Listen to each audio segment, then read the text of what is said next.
avec vous. Lecture de l'Évangile de Jésus-Christ selon saint Marc. En ce temps-là, dans son enseignement, Jésus disait « Méfiez-vous des scribes qui tiennent à se promener en vêtements d'apparat et qui aiment les salutations sur les places publiques, les sièges d'honneur dans les synagogues et les places d'honneur dans les dîners. Ils dévorent les biens des veuves. Et pour l'apparence, ils font de longues prières. Ils seront d'autant plus sévèrement jugés. » Jésus était assis dans le temple, en face de la salle du trésor, et regardait comment la foule y mettait de l'argent. Beaucoup de riches y mettaient de grosses sommes. Une pauvre veuve s'avança et mit 2 pièces de monnaie. Jésus appela ses disciples et leur déclara « Amen, je vous le dis, cette pauvre veuve a mis dans le trésor plus que tous les autres, car tous ils ont pris de leur superflu, mais elle a pris sur son indigence. Elle a mis tout ce qu'elle possédait, tout ce qu'elle avait pour vivre. » Acclamons la parole de Dieu. Louange à toi, Seigneur Jésus.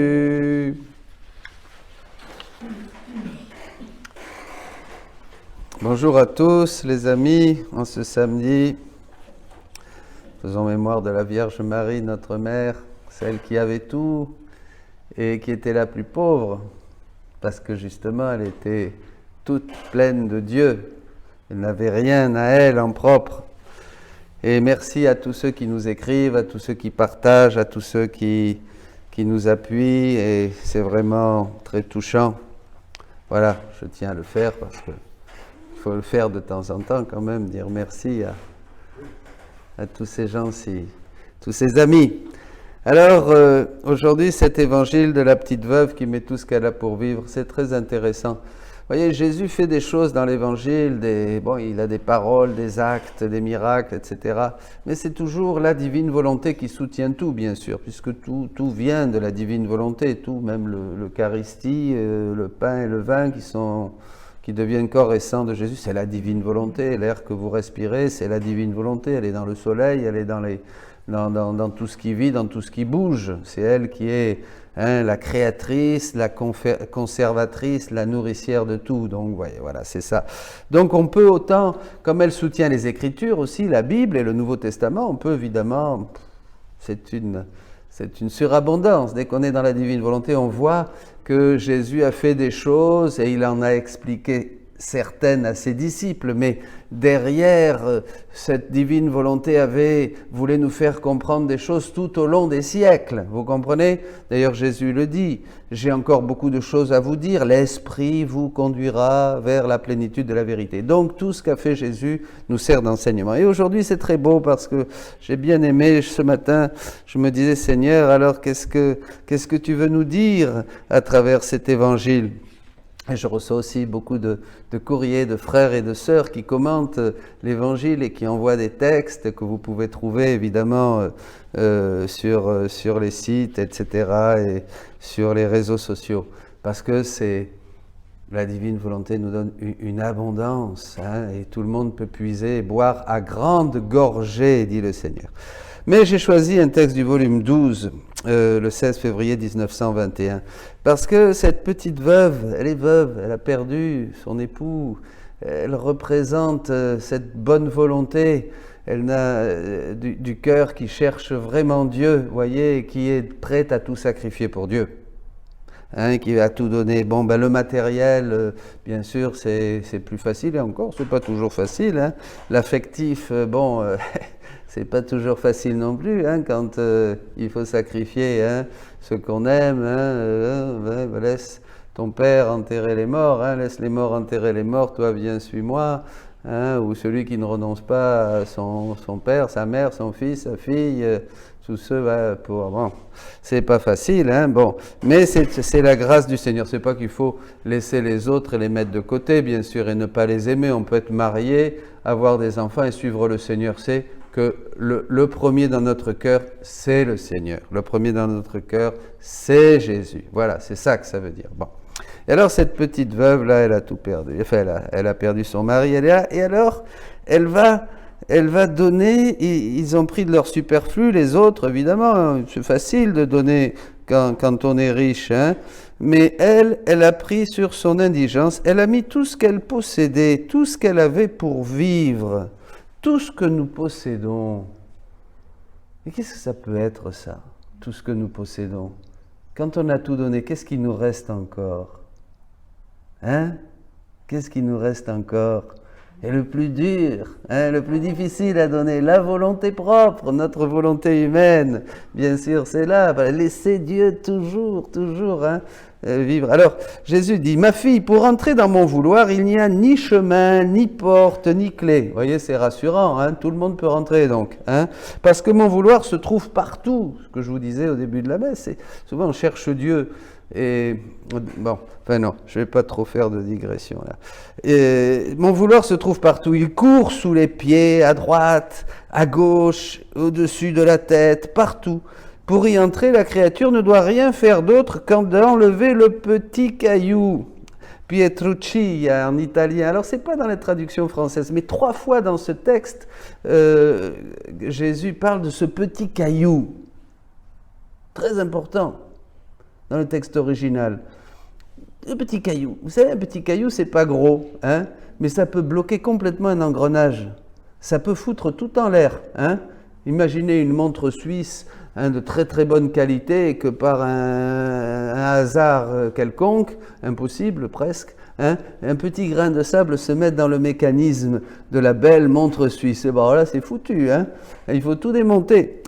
Alors voilà, le petit caillou de sa volonté, car sans cela, même si elle est dans ma volonté, elle ne peut jouir de ses effets. Ça bloque tout. Cette petite pierre, et devient comme une étrangère dans ma volonté. On est dans la volonté de Dieu, mais on n'a pas de communication. C'est une étrangère. On est là, comme beaucoup.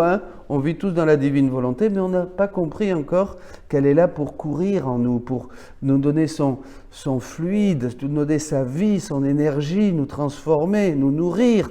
Voyez ? Car le petit caillou de sa volonté, de la volonté propre, empêche ma volonté de courir en elle. Vous voyez, c'est incroyable. La volonté humaine, le libre arbitre, la puissance de dire non à Dieu. Et c'est ce qu'a fait Adam quand il a pris l'arbre de la connaissance du bien et du mal. C'est l'arbre, c'est la volonté propre qui a dit à Dieu, non, je ne servirai pas, comme disait Satan, comme a dit Lucifer au début, non serviam, je ne servirai pas. Laisse-moi tranquille. Et l'homme s'est retrouvé pauvre, pauvre, complètement pauvre. Voilà, c'est fini, il a tout perdu.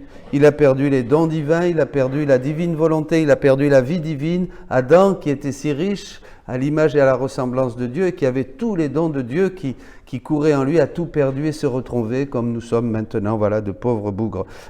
Car le petit caillou de sa volonté empêche ma volonté de courir en elle. De la même manière que les pierres du rivage empêchent les eaux d'aller où elles veulent. Mais si l'âme enlève le petit caillou de sa volonté, à ce même instant, elle court en moi, et moi en elle, et trouve tous mes biens à sa disposition, la lumière, la force, de l'aide, ce qu'elle veut. Et c'est l'abandon. Dans la divine volonté, on ne se préoccupe de rien, on n'a pas à s'inquiéter, juste laisser Jésus vivre et courir en nous, c'est quelque chose qui nous... Mais si on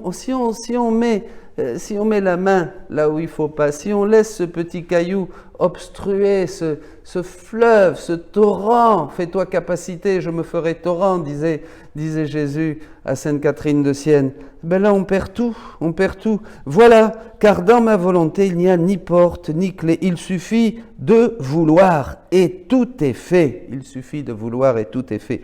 Mon vouloir se charge de tout et donne ce qui lui manque. Il l'a fait s'entendre, il l'a fait s'étendre, cette volonté humaine, quand elle plonge, comme cette petite veuve, là, elle donne sa volonté dans le temple. Vous voyez, c'est le temple, elle est au temple. On peut voir, elle donne cette petite volonté, elle y renonce complètement. Donc elle donne tout ce qu'elle a. Donnez tout ce que vous avez, donnez votre volonté humaine, fusionnez, entrez dans la divine volonté, abandonnez-vous complètement et vous allez voir que Dieu va tout mettre à votre disposition. Vous aurez beaucoup moins de difficultés, vous aurez beaucoup moins de fatigue à devoir raisonner, analyser, à faire les choses. Abandonnez-vous, abandonnez-vous. Ne laissez pas ce petit caillou, cette pietruccia, vraiment être un obstacle entre ce grand fleuve de l'amour de Dieu qui veut déborder en nous et nous transformer. C'est pas plus simple comme ça, la vie spirituelle? Je crois, non, quand même. Pas besoin de clé, pas besoin de porte. Il n'y a pas de chemin non plus. Voyez, et on va entre en moi, et on va s'étendre jusqu'aux confins interminables de la volonté, c'est-à-dire de la volonté divine. C'est-à-dire on va trouver toutes les créatures, on va trouver toute la création, on va trouver toutes les œuvres de Jésus, on va pouvoir voyager dans le temps.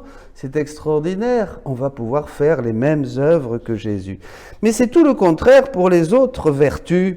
Combien d'efforts elles ont besoin de combats, de longs chemins, et juste quand la vertu commence à lui sourire, survient une passion un peu violente, une tentation, une rencontre inattendue, et hop, poum, allez, elle la jette en arrière, et lui font de nouveau, il faut de nouveau commencer le chemin. Voyez. C'est un enseignement très important. Cette petite veuve, elle a tout donné, elle a fait le sacrifice véritable. Vous voyez, de ce qui nous reste, la seule chose qui fait notre richesse face à Dieu, c'est notre volonté humaine. Comme le Fils prodigue, donne-moi ce qui est à moi, je veux ma volonté humaine pour jouir de tes œuvres, de ta création, du temps de la vie, faire ce que j'ai envie de faire, mais sans toi, je ne veux pas que tu te mettes dans mes affaires. Je veux faire ce que j'ai envie, quand je veux, où je veux, comme je veux. Ben oui, ça durera le temps de la vie. Après, ça sera fini, bien sûr. Ça ne va pas durer éternellement, cette histoire. Eh bien, c'est ça ce que peut faire cette volonté humaine, voyez. Mais elle forme la croix. La volonté humaine, c'est l'horizontale, dit Jésus. La volonté divine, la divine volonté, c'est le vertical. Ta volonté s'oppose à la mienne. L'une est la croix de l'autre. Voilà, c'est ça. Voyez, par contre, quand on fusionne dans la volonté, on unit les deux croix, les deux branches, et alors là, eh bien on entre dans ce monde divin. Alors, Jésus, dans un autre texte, enseigne à Louisa, et j'en prends deux textes quand même, c'est important. Donc là, c'était le volume 12, 16 février 1921, et l'autre, volume 31, le 22 janvier 1933.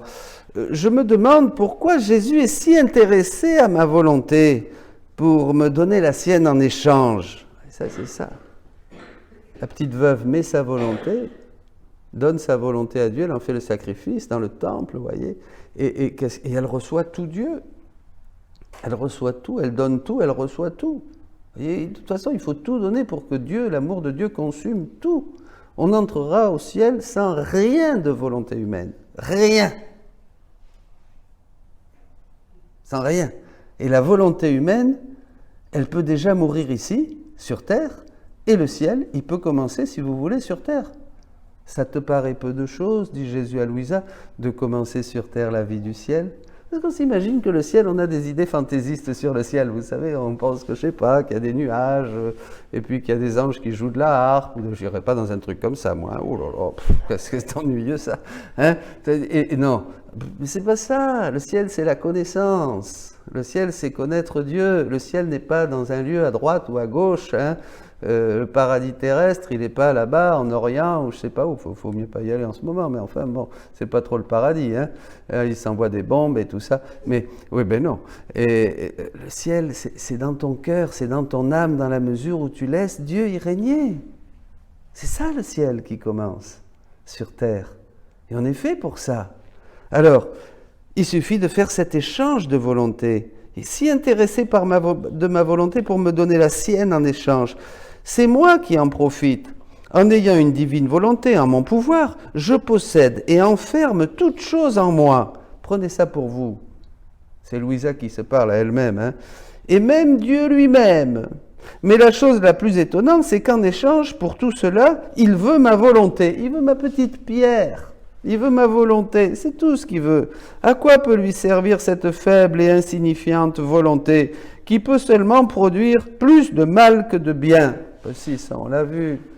On a vu que chaque fois qu'on veut passer avant Dieu, chaque fois qu'on veut faire les choses à notre manière, chaque fois qu'on veut parler selon nos critères, chaque fois que l'on veut prendre des initiatives parce qu'on a peur, parce qu'on est sous la pression du gain, de la peur, de la jalousie, de nos passions, chaque fois que l'on veut faire quelque chose et que le malin peut s'y mettre, chaque fois on fait une bêtise, chaque fois on ressort vide. Sans Dieu, on n'est pas heureux. Vous voyez, la vie spirituelle, la vie dans la divine volonté nous enseigne une vie spirituelle très simple. C'est ça qui est formidable, ça révolutionne la vie spirituelle parce que c'est simple, c'est à la portée de tous. C'est du basique, très basique, mais on ne l'avait pas vu. On ne pouvait pas le voir, il fallait que Dieu nous le révèle. Vous comprenez, on ne peut pas voir les choses si les yeux ne sont pas ouverts. Eh bien Dieu, il nous ouvre les yeux pour que nous voyions maintenant et que nous puissions pratiquer maintenant sa parole et être vraiment, comme dit l'apôtre Jacques, heureux dans cette vraie voie et cette vraie loi de liberté. Amen, alléluia. Il est évident que Jésus ne comprend pas la valeur exacte de ce qu'il donne comparé à ce qu'il reçoit en échange. Alors là, Louisa, elle dit, il ne comprend pas, Jésus, c'est pas possible. Je lui donne ma petite volonté toute rachitique, toute égoïste, toute centrée sur moi-même, qui ne sert à rien, qui ne peut rien avoir de bon. Et lui me donne en échange sa volonté divine où je peux tout, je reçois tout, je jouis de tout, je suis transformé. Mais il va pas bien là, Jésus. Et c'est pas un bon commerçant, Jésus. Non, c'est vrai, en plus, il a tout perdu, vous avez vu. Il est venu, il s'est fait pauvre pour nous enrichir de sa pauvreté. Il est mort sur la croix, tout nu, sans rien. C'est vraiment, Jésus n'aurait pas été un bon commerçant. D'ailleurs, il n'aimait pas les commerçants. Vous vous rappelez, au temple, il les a dérouillés. Bon, alors, eh bien oui, parce qu'ils voulaient faire leur volonté propre dans la maison de Dieu. Ça va pas, ça. On ne fait pas des choses comme ça. Voyez, allez, c'est pas un peu ce que font les cathos quelquefois? Dans la maison de Dieu, on va aussi faire notre volonté propre, pas vrai?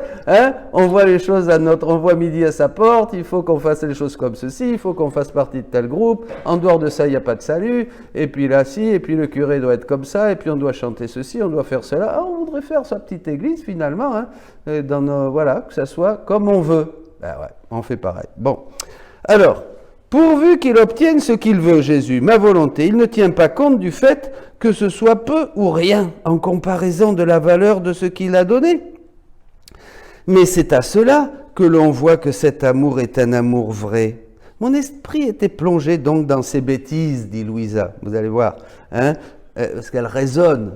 Mais en fait, quand Louisa raisonne, pour nous, c'est un enseignement, parce que c'est Jésus qui l'a fait raisonner. Comme nous pourrions raisonner, voyez. On peut voir en Louisa toutes les peurs, toutes les questions, voilà, c'est pour ça. Donc c'est très intéressant. Alors, j'étais plongé dans ces bêtises lorsque je vis Jésus qui écoutait attentivement mes idioties. C'est vraiment Jésus qui écoute. Il semblait heureux. Vous voyez, ça fait plaisir. Donc, vous découragez pas si vous êtes un peu idiot. Vous voyez, même moi, ça fait plaisir. Vous voyez, vous pouvez raisonner parce qu'il y en a, ils disent des idioties. Ils disent des bêtises et alors c'est la fin du monde, vous savez, comme si on était quelque chose de grand et qu'on devait toujours avoir, je ne sais pas, un langage au-dessus des autres ou très, je ne sais pas quoi. Mais non, on a le droit de dire des bêtises, on est pauvre et on dit beaucoup de bêtises de toute manière. Voilà. Et il semblait heureux, il me dit, ma bienheureuse fille, je n'aurais jamais rien à donner à la créature si je devais considérer qu'elle peut me donner quelque chose. Eh oui, il n'attend rien de nous, le Seigneur. Parce que, pour commencer, tout ce qu'une créature peut me donner lui a déjà été donné par moi. Parce qu'il faut... C'est vrai, vous savez, c'est les gens qui pensent qu'ils donnent beaucoup à Dieu. Parce qu'ils ont fait ça, ou ils ont fait ceci, ou ils ont beaucoup souffert, ou ils ont fait beaucoup de prières, ou ils ont fait de grandes œuvres, vous savez, alors même il faut les féliciter, on les invite dans l'église. Voilà, monsieur machin qui a fait... Grâce à ce monsieur, grâce à lui. Oh, faut vraiment toujours faire des courbettes devant les gens qui en font un peu plus que les autres. soi-disant pour le Seigneur. En fait, c'est pour eux. C'est pour eux. C'est pour surtout être content de ce qu'ils ont fait. Voyez? Et la petite veuve, là, elle fait rien. Hein? La petite personne, la petite grand-mère qui est au fond de l'église, à qui personne ne parle, elle est là, elle souffre, elle dit rien, elle vit dans la divine volonté, elle prie son chapelet, elle fait toutes ses prières, elle fait tout ça avec son cœur et elle accepte cette solitude. Ben, elle donne beaucoup plus. Donne beaucoup plus. Aussi, en me donnant, elle ne peut rien me donner d'autre que ce qui est à moi.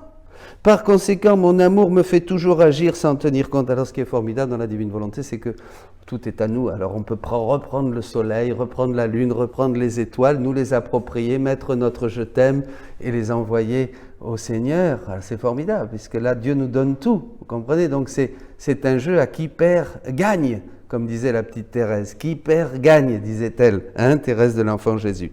Tenir des comptes avec les créatures serait restreindre mon amour et perdre la liberté de donner librement ce que je veux aux créatures. Évidemment, si le Seigneur dit, bon, voyons, qu'est-ce que tu vas me donner? Alors toi, voyons, tu me donnes ça, et en fonction de ce que tu me donnes, je vais te donner. Bon, on ne recevrait pas grand-chose, les amis, hein? Hein? Ben, on ne recevrait rien, quoi. Alors, si Jésus disait, voyons, et toi, alors, vas-y, non, mais toi, t'as pas. Alors, toi, maintenant, viens là. Voyons, qu'est-ce que tu veux me donner? Montre-moi. Eh bien, voilà. Oh, oui, bon, je ne peux pas te donner grand-chose non plus. Donc, il vaut mieux être comme la petite veuve, vous voyez. Il vaut mieux tous les matins se lever. Je n'ai rien d'autre, Seigneur, à te donner et à te sacrifier que ma petite volonté humaine. Qu'elle, là, je la mets dans cet océan infini de ton amour. Je la mets comme don, comme aumône, comme offrande. Je m'en défais. Alors Jésus dit, ce serait bien difficile sinon. De plus, pour vous donner ma divine volonté, il est nécessaire que vous me donniez la vôtre, parce que deux volontés ne peuvent régner dans un cœur. Ah oui, là, c'est là où le bas blesse. Souvent on veut faire des choses pour Dieu, mais c'est nous qui les faisons. Il n'y en a qu'un qui est roi. Le roi de mon cœur, c'est Jésus. Et c'est lui qui doit commander en toutes choses. Hein? Peu importe si je dois souffrir, être humilié, être élevé, être ceci, être cela, perdre, peu importe. Il doit régner, il règne. La divine volonté nous est donnée pour qu'elle soit œuvrante et régnante. Donc dans toutes nos choses, dans tout ce que nous faisons, à chaque moment, à chaque respiration, à chaque battement de notre cœur, on doit être attentif. Et c'est ça le vrai martyr. Le martyr de l'attention continue, dira Jésus. On doit être attentif pour savoir, est-ce que vraiment je laisse Dieu agir en moi? Est-ce que je laisse régner la divine volonté en moi? Est-ce que je fais la volonté de Dieu comme je la ferai un jour au ciel? Est-ce que je fais vraiment ce qui plaît au Seigneur? Est-ce qu'il est roi? Est-ce qu'il est roi? Le roi des rois? C'est ça qu'il faut se demander. C'est ça la vraie spiritualité. La vraie spiritualité, c'est ça. C'est vivre attentif, c'est pas faire des choses, tel ou tel, il n'y a pas une prière plus qu'une autre qui peut vous rendre plus saint.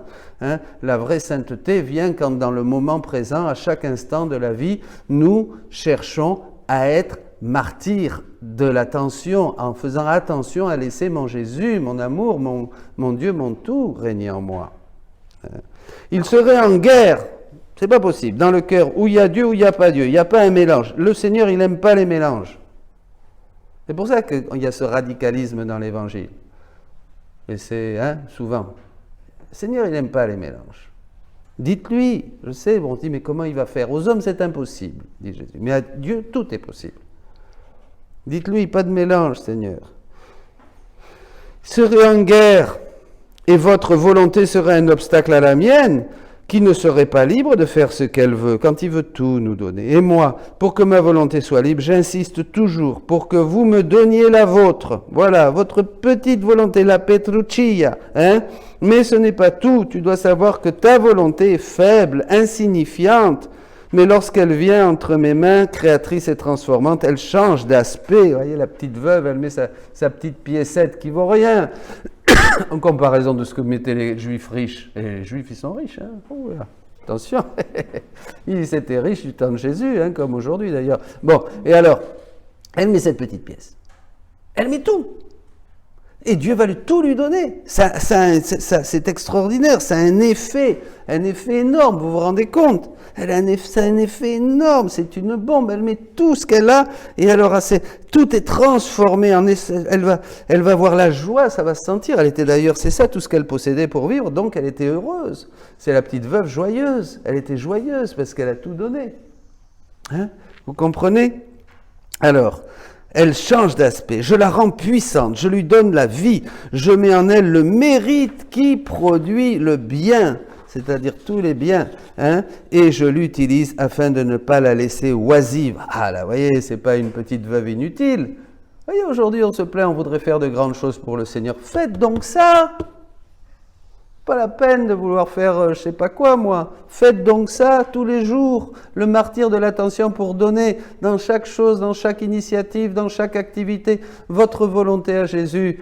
Eh bien, vous ne pouvez pas faire. Jésus vous transforme et fait que vous vous étendiez partout dans la création, dans la rédemption. Et vous êtes ces âmes privilégiées, ces créatures privilégiées qui participent en tout à l'agir créateur de Dieu, à l'agir rédempteur de Dieu. Partout, partout, partout. Pas d'oisivité, bien sûr. Je deviens céleste, je deviens le céleste jardinier qui travaille dans le champ de ta volonté. Et j'en fais un magnifique champ de fleurs, un jardin de mes délices. Le Seigneur prend ses délices au milieu des hommes, dit la parole de Dieu. Eh bien, que tous nos cœurs, à chacun, soient un vrai jardin. Demandons à Maman